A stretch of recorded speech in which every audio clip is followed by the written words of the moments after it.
Life is a wonderful gift to be enjoyed. Longevity has been man's pursuit since the beginning. Believe it or not, our body is capable of lasting for more than 100 years. Unfortunately, despite technological advances, the average lifespan is 72 to 77 years. The leading causes of death are heart disease and cancer. And the leading causes of death are chronic health problems that are both preventable and avoidable. Cancer is fast overtaking heart disease as the #1 killer. According to the American Cancer Society, the odds of getting cancer is 1 in 2. The ancient East is way ahead in their search for natural solutions to man's growing health concerns.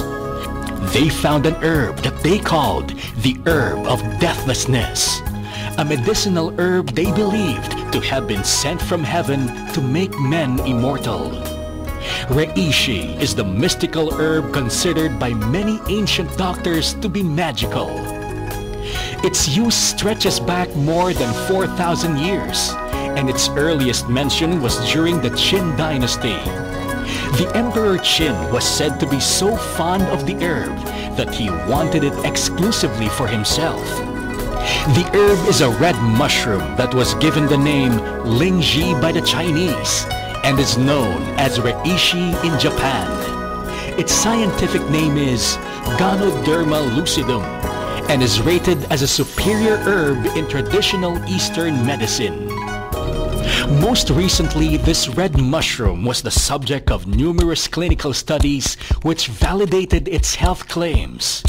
It showed that reishi contains more than 400 powerful bioactive nutrients beneficial to man.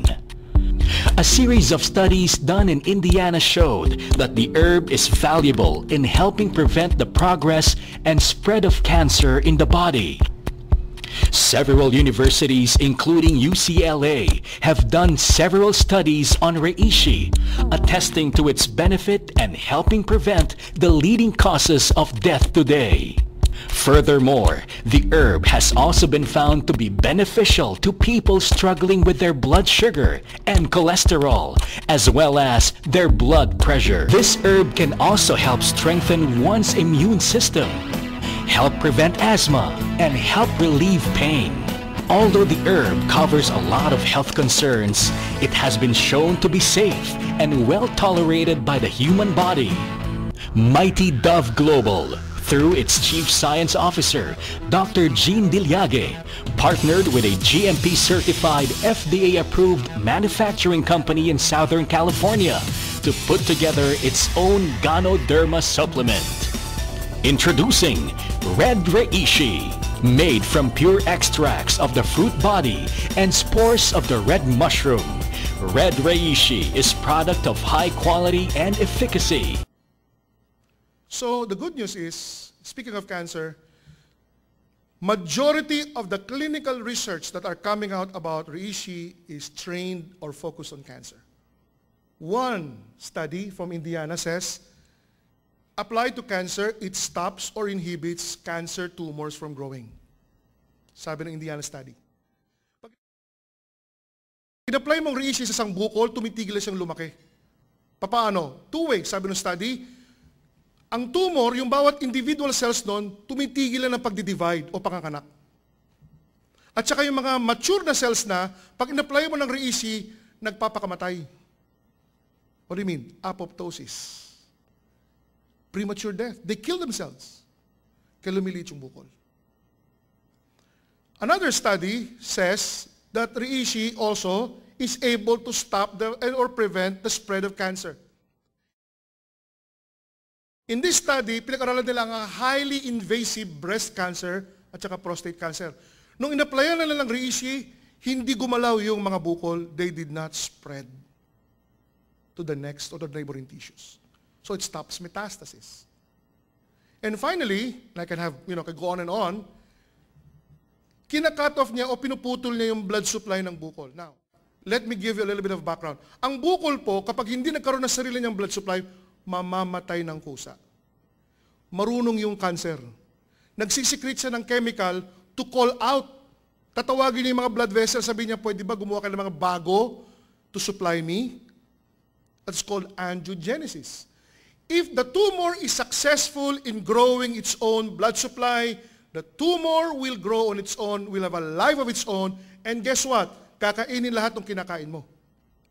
Kaya nga isang hallmark ng cancer, rapid weight loss. Ngayon, hindi na ikaw ang kumakain, yung cancer mo na. At pag nakita ng doktor na punong-puno na siya ng blood vessels, sasabihin ng mga doktor, hindi na ho namin pwede operahan yan. Inoperable na yan. The key to stopping cancer right now is on stopping the blood vessels. Many studies are trained on that. The good news is, according to this Indiana study, Reishi in its natural form also cuts off the blood supply of the tumor. Cut off the blood supply, you starve the tumor to death. You kill it. Right? Make sense? And I could go on and on. But it is not only good for cancer, believe it or not. Sabi, wala pa naman akong cancer, di mo na ako inom yan. Alam nyo, pwede rin siya sa mga may mababang immune system. Ang immune system po natin, yan nagbabantay sa ating kalusugan para hindi kayo basta uubuhin, sisipunin. Isang bahing lang no kapitbahay mo, pag mahina ang immune system mo, uubuhin ka rin. Your immune system, your white blood cells protect you. And sometimes, pag bumaba yan, you can easily catch a cold. Now, in cases like you're going to chemotherapy or may tuberculosis ka, ang immune system mo ay mababa. Or when you are under a lot of stress. Anybody here under a lot of stress? Paano ko, doktor, malalaman ang immune system ko mababa na? Bago pa kayo magkasakit, singaw is the answer. Singaw? Singaw. What do you mean? Ang bibig po natin punong-puno ng mga bakterya. Kahit anong toothbrush mo, maraming bakterya yan. At yung bakterya sa bibig po natin, yung mga pinakamahihinang uri ng bakterya. So pagka nagkasingaw ka, ang ibig sabihin nun, yung the weakest link, kung kaya ng sugatan ka, wala na nagbabantay. So pag nagkasingaw ka, huwag mo sabihin, kasi sige ako, di ako tututbrush. Kasama na rin yun. Pero sa totoo lang, mababa na immune system mo. Panahon na uminom ka ng pampalakas ng immune system. Yung mga nakikimotherapy, namamatay immune system nila because of the drug. Yung mga may TB kaya hindi gumagaling, mababa immune system. How can we help them? Reishi builds the immune system, even in immunocompromised cases. Next. Hika. Asthma. Hindi yung sakit ng mga lalaking asthma, yung ask my wife. In this study, it helps prevent and, yes, even relieve the attack of asthma. The effect is like a steroid without the side effects of a steroid. That's what the study says. Next, rheuma. Signs of aging, rheumatoid arthritis, and pain in general. Nakakatulong din po siya. I know some of you, dysmenorrhea, nakakatulong ito. Next, diabetes.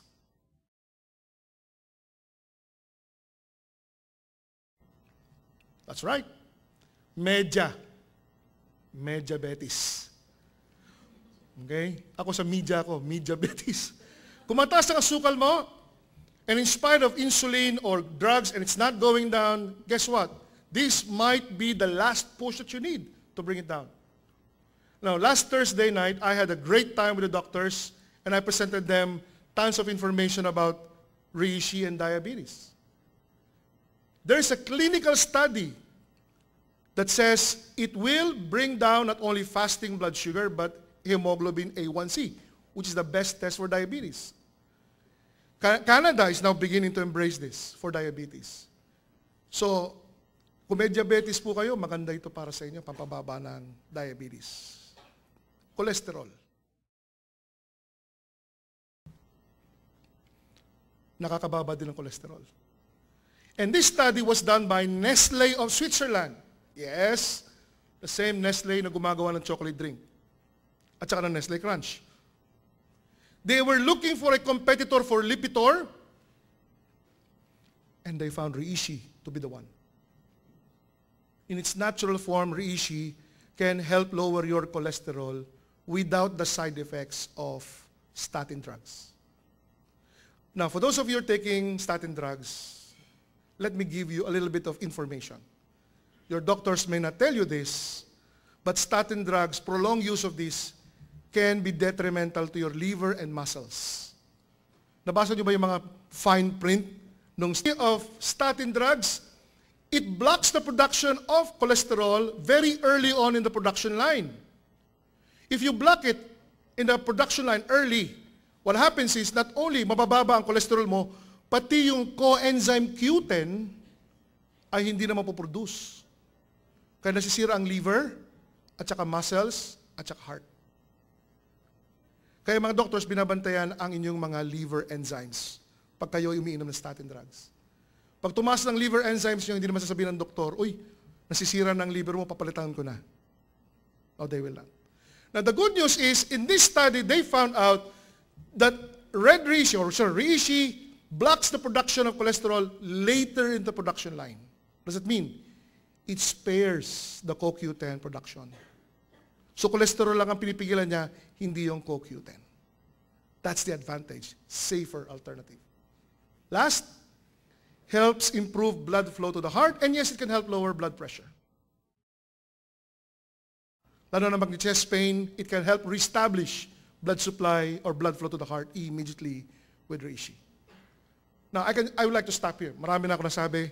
I don't want to overload you, but here's my point. If you look at the leading causes of death and you look at what Reishi can do, you'll be surprised. It's exactly the same. Cancer, heart disease, diabetes, cholesterol, heart problems, lung problems. This is flexible enough to address all that. Now, I have one more thing to show you. Now, these are the clinical studies. Okay? That's not what I want to show you. This is what I want to show you. This is a clinical study done at an institution that we call University of California in Los Angeles, or UCLA for short. Okay? Anyway, UCLA is top 10 in the world's best health hospitals or health institutions. And UCLA published a study that says Ganoderma can cause apoptosis or cell death in leukemia, lymphoma, and multiple myeloma. Ganoderma has benefits against leukemia. Now UCLA is a huge institution. If it's embracing Reishi, it means it's something else. Meron pang dalawang study na patunayan nila it's also good for bladder cancer and kidney cancer. Now that's not only true in the United States, it's also true in Europe. One European London study says it's also good against allergies. Cholesterol-lowering property of Ganoderma in mini pigs. Pati baboy, bumababa ang cholesterol pag umiinom. Ang baboy ba ay namamatay sa heart attack? May cholesterol problem ba ang baboy? Ang sabi ng iba, Dok, bago kasi magka-heart attack yan, pinapatay na yan eh. No. Let me challenge you this. It's a challenge. For those of you who go to the market, bumili kayo ng puso ng baboy. At examinin niyo yung artery kung merong atherosclerosis. Are you with me? You'll be surprised that pigs do not die of heart attacks. Yung kumakain lang ng pig. Why? Then you have to attend one of my trainings. I will not say why tonight. Bitin. Para babalik kayo next time. But according to the Nestle study, pati baboy bumaba ang cholesterol pag umiinom ng Reishi. Wow, effective talaga. Kung yung baboy nga effective sa atin pa.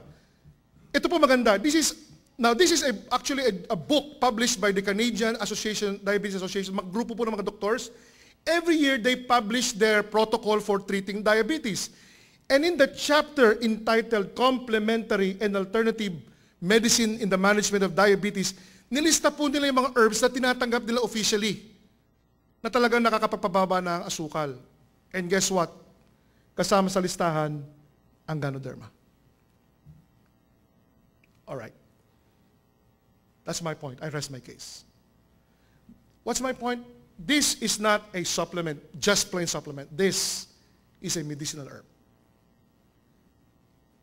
So if you have friends na kailangan po matulungan natin ng diabetes, cholesterol, blood pressure, asthma, rayuma, meron po kayong produkto na pwede niyong i-share sa kanila na makakatulong. Now, that's all right. It's just that may part itong mushroom ito ng pinaka-potent sa lahat. Ito yung spores. Sa ilalim ng abanico shape na structure na yun, meron mga puting pulbo. Yung po yung parang seed or spores ng mushroom. That is 100 times more potent, more powerful than the fruit body. Kaya ngayon, mga available dito, kailangan mong inom na by pairs, 10 pairs, 12 pairs, 20 pairs, para makakuha ka ng epekto. Dito po, 2, 4, 6. 2 kapag walang sakit, 4 pag meron, 6 pag cancer. Because we put the spores extract in our product. Very concentrated. Our products are grown, the mushroom itself is grown in Japan, but it's put together in an FDA-approved facility in Southern California. And I personally formulated this and personally approved the manufacturing partner. And now, we are proud and happy to say it's BFAD approved in the Philippines. So, one product can help a lot of problems. Personally, sa akin, sa energy, no, every day I've been taking Reishi, and then I feel na, kasi being a housewife, syempre sa everyday chores, so yung energy level mataas. Pero yung mas malaki ang impact do sa husband ko, he has angina. Pagka lumalakad siya na mahaba or umaakyat ng hagdan, he would experience short of breathing. And then when he started taking Reishi, natotolerate na niya yung pain. Then medyo maginhawa na yung kanyang paghinga. Kasi mga 1 month pa lang siya nagtitake, so he's continually taking Reishi. So he feels na nag-i-improve naman yung kanyang condition. Before, I used to experience a pain in my kidney, but then I thank God that when I took Reishi, the pain was relieved. So up to now, I am not experiencing that pain anymore. Anyway, that pain was a source of varicose vein in the kidney. And the doctor told me before that I need to have it operated. But right now, since after I've been using Reishi regularly, I believe and I trust that there's no need for an operation anymore. Each bottle has 60 capsules and is good for a month's use. And Reishi is special in that it contains extract from cracked spores of the herb, which are said to be at least 10 times more potent than the fruit body and the mycelium. First thing, since 99 I was diagnosed, 98 pa pala, I was diagnosed sa heart center with cardiomyopathy. And I was given around 5 years to live. And through prayers and the grace of the Lord, no, ay na-extend ako. At maraming salamat ng Red Reishi when I come to know na itong Red Reishi pala, it helps yung puso natin. At the same time, dahil yung cardiomyopathy, ibig sabihin mahina yung puso. And through this product, ay nag-increase yung sirkulasyon ng dugo. Ako'y patuloy na lumalakas at patuloy pa rin akong na-extend more than 5 years na. Live better and live longer with Red Reishi. Red Reishi. For longevity, for life.